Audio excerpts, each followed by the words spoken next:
So here's question Antiquity. I'm still shocked they haven't blocked me. I've shit on this page so many times because they leave shit on the internet. You guys have probably heard me talk about Billy Carson, who will tell people that Thoth was an Atlantean and a bunch of misleading garbage.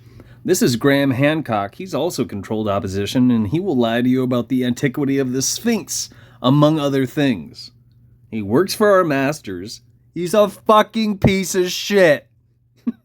There isn't a nice way to put this. Which means, why would anybody post something that Graham Hancock is speaking in? A video, I mean. That was a bad way to put it, I know. Either way, no one would circulate Billy Carson. No one would circulate Graham Hancock if they fucking had a clue. A clue. But 124 people have clicked like on this. 2 people have commented. 10 to 1, they are sucking the day's dick and praising this garbage. Lapping it up as the latest content. And look at that. 26 fucking Muppets have circulated this. Willingly circulated this. Now, it may not be rife with fucking propaganda, but it is Graham Hancock, and he is controlled opposition. And most of you probably don't care. Oh, he's just screaming at the internet. Yes, I am. What do we got in here? Ark of Noah. Graham Hancock knows. And they couldn't spell what the fuck he is talking about, which is absolutely incorrect. Here. Graham Hancock is controlled opposition. Period. And the spelling of his name, admittingly, always gets me. And I probably won't spell it right. So let's see if we got it in here. At least he spelled it right. We'll cheat. Ram. With the ham, because he is a ham. Did I do it right? Close enough, hopefully. Boom. Here's the video. And Instagram changed things. I thought it was muting everything across the board, which it is. Fuck me running. So you gotta click on the video 5 fucking times, and then you gotta click on this thing, unmute it, and then you gotta scroll back.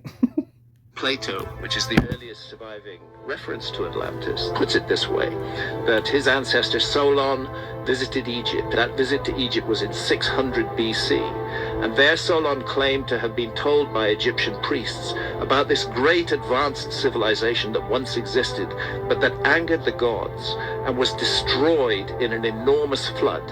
And Solon asked those Egyptian priests, when did this happen? And they said, 9,000 years ago. That's 11,600 years ago. And it's exactly the date of what is called Meltwater Pulse 1b, one of the biggest single rises overnight in sea level that ever occurred. So if Plato made it up, it's really weird that he picked a date that is precisely a date that coincides with the latest geological evidence of Plato.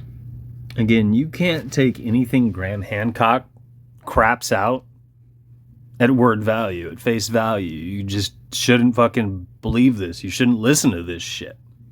At all.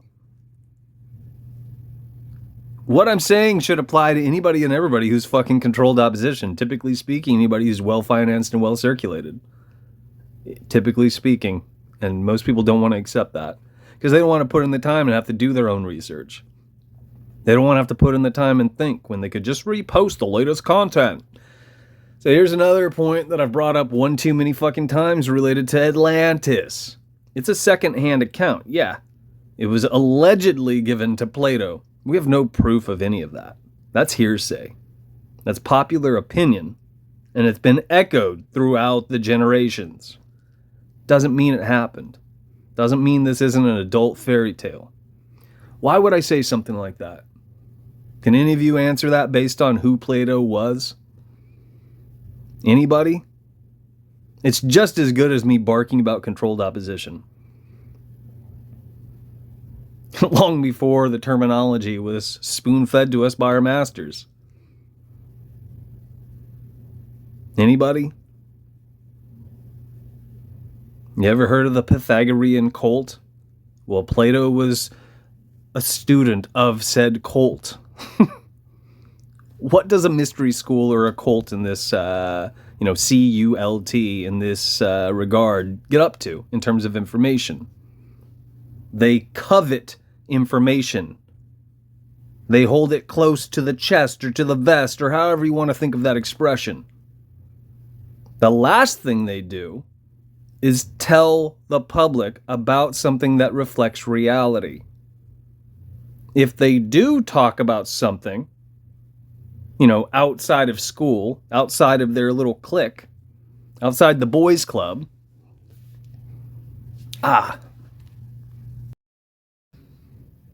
maybe I'll leave my real life interruption in here.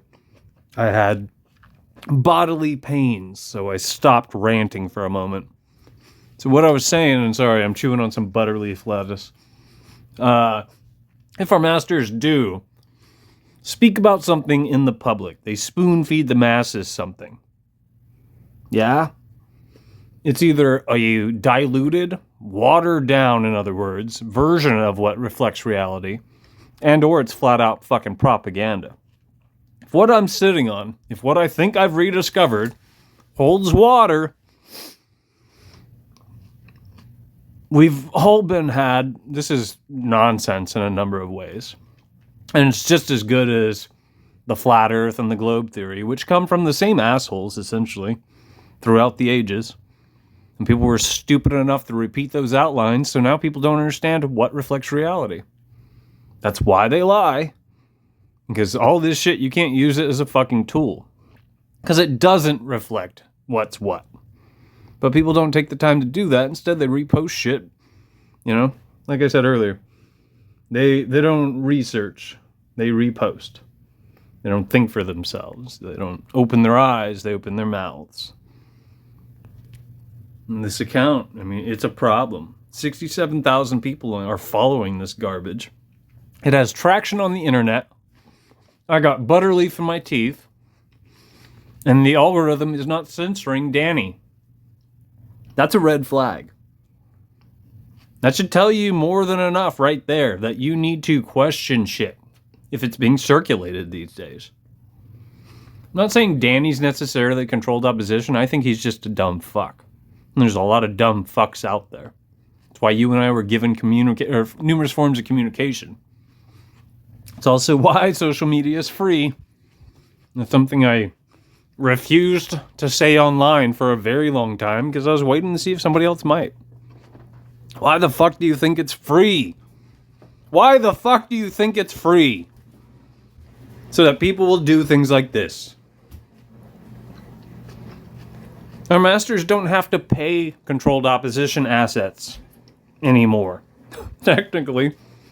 They just leave some dumb shit online and people will recirculate clips of it until they're in the box.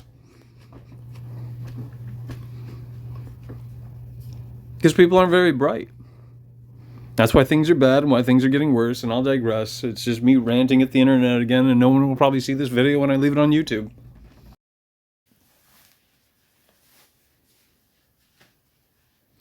As it reads, I said, why would you promote Graham Hancock? I talked at my phone and it spelled it for me, in case you were wondering. He's old school, controlled opposition, probably should have a comma, which means he lies to the public often. If you look into it, you'll see what I said is absolutely true. I said, do remember, any publicity is good publicity. If any of you guys saw this video and heard me out, thank you. Again, you need to look into it. Instead of asking people for a fucking link or where's the book or where's this, where's that, fucking put in the time. You have a lot of tools available or at your disposal in this day and age. People are stupid for a reason, and it's because they're not choosing to pull their heads out of their ass and put in the fucking time. For all intents and purposes, whether Danny copied this and pasted it or typed it out, which is pretty unlikely, I imagine.